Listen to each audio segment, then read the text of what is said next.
Buzz Aldrin a vu quelque chose pendant la mission Apollo 11 qui a laissé les scientifiques perplexes. Que s'est-il passé pendant les 2 mystérieuses minutes où la communication avec Neil Armstrong a été coupée? Qu'en est-il de l'étrange structure que Buzz Aldrin a vue au cours de la mission Apollo 11? Que se cache-t-il au-delà de l'univers observable? Y a-t-il de la vie là-bas? Et qu'a vraiment dit Neil Armstrong lorsque la transmission radio a été interrompue pendant 2 minutes? La route vers l'événement marquant. Le 21 juillet 1969 est inoubliable à jamais. Comme nous le savons tous, c'est ce jour-là qu'un seul pas a suffi pour inaugurer une nouvelle ère dans l'histoire de l'humanité. Nous étions désormais une espèce marchant sur d'autres corps célestes. Suivie en direct à la télévision par quelques 600 millions de personnes, la mission Apollo 11 a également prouvé de quels exploits exceptionnels les humains sont capables lorsqu'il s'agit de se surpasser. Comme nous le savons, le premier alunissage de l'histoire n'était pas principalement fondé sur l'envie d'explorer ou la volonté de franchir de nouvelles étapes, mais plutôt sur les remous de la guerre froide. Alors que l'Union soviétique et les États-Unis cherchaient à démontrer leur propre supériorité dans tous les domaines de la vie, le conflit idéologique a fini par déborder les frontières de la Terre. Après que les Soviétiques ont réussi à envoyer pour la première fois un satellite artificiel dans l'espace le 4 octobre 1957, les États-Unis, aveuglés, sont en état de choc. Les étapes suivantes de la course dans l'espace ressemblaient à un tête-à-tête très disputé. Laika, la chienne, et Yuri Gagarin, le premier voyageur de l'espace, ont été suivis du côté américain par Alan Shepard et John Glenn, le premier américain à se mettre en orbite autour de notre planète à bord d'un vaisseau spatial. Après que l'Union soviétique a réalisé le premier alunissage sans équipage avec la sonde Luna 9, l'autre camp a subi un revers dévastateur. Les préparatifs de la mission Apollo 1 se sont soldés par un énorme désastre.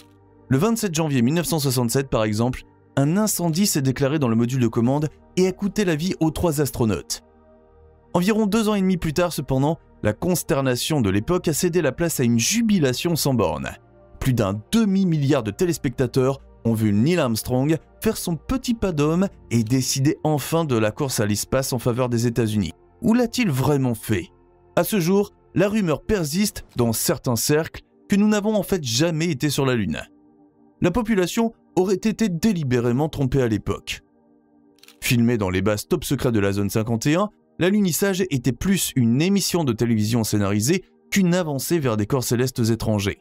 Cependant, une chose est sûre, les 12 personnes au total qui ont visité le satellite de la Terre jusqu'à présent n'ont jamais nié que l'émission avait réellement eu lieu. Et pourtant, certaines déclarations et rapports d'expérience semblent si étranges que nous nous demandons inévitablement si vraiment toute la vérité nous est racontée. Observations étranges. Buzz Aldrin a eu une façon bien à lui de traiter les théoriciens du complot. Le 9 septembre 2002, le cinéaste Bart Sibrel a intercepté Aldrin, l'exhortant à jurer sur la Bible qu'il était bien sur la Lune. Après que Sibrel ait passé les minutes suivantes à traiter l'astronaute de menteur et de lâche, Aldrin a répondu avec désinvolture. Et ce, au sens propre du terme. Il a donné au pénétrant Sibrel un crochet du droit au menton. Cependant, certains clips qui circulent sur le net depuis un certain temps déjà suggèrent qu'Aldrin cache en réalité des connaissances supérieures. Par exemple, en 2015, une vidéo est apparue sur YouTube dans laquelle le voyageur de l'espace, lors d'une conversation avec une écolière, affirme qu'il n'y a pas eu d'alunissage. Cependant, cet extrait est complètement sorti de son contexte. L'enregistrement complet montre qu'il faisait référence à la période qui a suivi les dernières missions, lorsqu'il n'y avait plus de financement pour d'autres alunissages. Malgré cela, il est clair qu'Aldrin a effectivement vu quelque chose d'étrange lors de son excursion sur la Lune. À cet égard, il a déclaré ce qui suit. Il y avait quelque chose d'assez proche pour être observé. Quelque chose en forme de L. Mais cela signifie-t-il nécessairement qu'Aldrin a vu un vaisseau spatial extraterrestre à ce moment-là? Eh bien, voyons ce que l'astronaute avait d'autre à dire. Sur le chemin de la Lune, j'ai observé par la fenêtre une lumière qui semblait se déplacer à côté de nous. Il y avait de nombreuses explications sur ce que cela pouvait être, à part un vaisseau spatial d'un autre pays ou d'un autre monde. Il s'agissait soit de notre fusée détachée, soit des 4 panneaux qui se sont éloignés lorsque nous avons retiré l'atterrisseur de la fusée. Il y avait 4 panneaux dans les environs immédiats. et je crois fermement que nous avons vu le soleil se refléter sur l'un de ces panneaux. D'accord, je te l'accorde. Cette classification ne suggère pas nécessairement qu'Aldrin croyait avoir entrevu un vaisseau spatial extraterrestre. Au contraire, il a tenté d'expliquer l'incident avec une sobriété purement terrestre. Cependant, les cercles alternatifs soulignent qu'Aldrin ne savait finalement pas ce qu'il regardait, ce qui laisse beaucoup de place à la spéculation. Il nous observe. Les mots prononcés par Buzz Aldrin et son collègue Neil Armstrong lors de l'alunissage sont un peu plus clairs, à condition qu'ils les aient vraiment prononcés bien sûr. Si l'on suit les rumeurs, l'aigle a atterri et un grand saut pour l'humanité ne sont pas les seules citations importantes qui ont franchi les lèvres d'Armstrong à ce moment-là. D'après cela, la NASA avait interrompu la liaison radio pendant environ 2 minutes. Pendant cette période, où la population terrestre ne pouvait pas écouter l'échange entre l'astronaute et la station au sol, le premier homme sur la Lune avait dit quelque chose qui a ébranlé notre vision du monde jusque dans ses fondements. « Ces bébés étaient énormes, monsieur. Gigantesques. Oh mon Dieu, vous ne pouvez pas le croire. Je vous dis qu'il y a d'autres vaisseaux spatiaux ici, alignés de l'autre côté du cratère. Ils sont sur la Lune, et ils nous observent. » Penses-tu qu'Armstrong a réellement prononcé ces mots? Ou est-il préférable de prendre de telles affirmations avec des pincettes? N'hésite pas à prendre un moment et à nous écrire tes pensées ci-dessous dans les commentaires. Mais passons maintenant au texte. L'Américain Alan Bean fait également partie de ces personnes qui affirment avoir vu quelque chose d'inexplicable sur la surface de la Lune. En tant que 4e homme sur la Lune, son regard s'est posé sur quelque chose de brillant, qui lui a rappelé du cuir de chaussures ciré. À son tour, l'histoire d'Apollo 10 montre que de nombreuses expériences lunaires étranges ne nécessitent même pas un contact visuel direct. Il suffit simplement d'éveiller tes oreilles indiscrètes.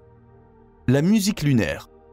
La mission Apollo 10 était en quelque sorte la répétition générale du premier alunissage habité. Pour ouvrir la voie à Armstrong, Aldrin et Collins, nous ne t'avons pas oublié Michael. L'équipage d'Apollo 10 a testé les manœuvres prévues dans des conditions réelles. Le 18 mai 1969, Eugene Cernan, Thomas Stafford et John Young sont donc partis dans l'espace et se sont consacrés à la mise en œuvre des manœuvres de descente, d'ascension, d'approche et d'amarrage. Si la mission est considérée rétrospectivement comme une réussite totale, il s'est également passé à ce moment-là quelque chose qui alimente encore aujourd'hui les spéculations et les théories les plus folles. Des enregistrements audio publiés plus tard révèlent qu'Eugene Cernan demande à son collègue John Young s'il entend lui aussi ce sifflement. Cernan décrit même les sons comme une sorte de musique et déclare qu'ils semblent en quelque sorte semblables à l'espace. Plus tard, les deux hommes demandent à Tom Stafford, qui se trouve dans le module lunaire avec Cernan, s'il l'entend aussi. En conclusion, le trio convient que les sons sont vraiment bizarres et que personne n'est susceptible de les croire au sujet de cette histoire. Du côté officiel cependant, il y a une explication simple à la prétendue musique lunaire. Il s'agirait seulement d'une interférence entre les radios VHF de la capsule de commande et du module lunaire. Une explication qui semble très plausible, mais qui laisse encore quelques questions en suspens. Si nous devons vraiment le faire ici seulement avec une interférence habituelle, pourquoi donc a-t-il fallu attendre 2008 pour que la NASA publie les transcriptions des transmissions d'Apollo 10 ? Les fichiers audio correspondants n'ont même trouvé leur place sur le web qu'en 2012. En fin de compte, l'incident divise les utilisateurs en deux camps. Ceux qui pensent que l'histoire est faussement sensationnalisée et ceux qui soupçonnent que toute la vérité sommeille encore dans l'obscurité. Pas de corps céleste. Question quiz. Combien de satellites naturels la Terre compte-t-elle? Réponse, pas un seul. C'est du moins ce que croient les personnes convaincues d'une hypothèse presque incroyable. La Lune n'est pas du tout un corps céleste, mais une station spatiale surdimensionnée.